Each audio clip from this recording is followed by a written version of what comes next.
Welcome to Dynamic Earth and this Net Zero Projects Scotland conference. The idea that transitioning to net zero will cripple our economies is a dangerous myth, peddled by those who benefit most from yesterday's dirty industries. In reality, not aggressively pursuing net zero is an economic suicide for future generations.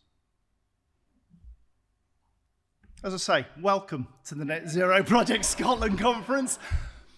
And the reason I said that is that I walked this morning. I've been in sustainability for the last 15 years with the Scottish Government and outside. And I walked to the train station this morning in the beautiful sunshine and got on my electric train, which brought me to Edinburgh. I walked from the train station to here and enjoyed my country. That is why I started 15 years ago, and that is why I do it today, because what is outside of this building is so important. But what is even more important are the people sitting in this room, because you keep it that way. You do the things that matter. You deliver. Whilst others talk, you do. And so I'm delighted to see you here today. Thank you for taking a day out to be here. My name is John Curtis. I'm a journalist. I'm an ex-head of sustainable transport for the Scottish Government.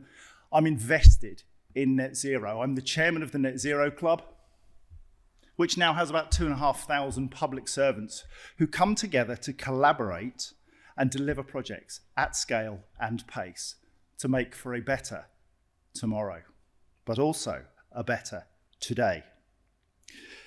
If you want to join the Net Zero Club, all you have to do is work for the public sector in some way, shape or form. See that big QR code? If you're not a member of the Net Zero Club, please join, because it's a way of sharing information, knowledge, contacts. It's a way of us getting more done more efficiently and quicker. Little bit about the programme for today. There are no fire drills. So if a bell goes off, run. Big shape, 6'4", is going through that door over there, or that one, get out. The meeting point is outside Dynamic Earth, out at the front of the building. Toilets, up one set of stairs, and they are there for both genders. Mobiles, on stun if you would. First person whose mobile goes off today, out loud, buys the cakes. Speakers, my job fundamentally is to host this day. We have speakers here, we have esteemed guests. My job is to keep them to time. They have 10 minutes each to speak. There is no latitude. 10 minutes, you're dragged off. At 9 minutes, I'll be sitting there. At 9 minutes, I will stand up.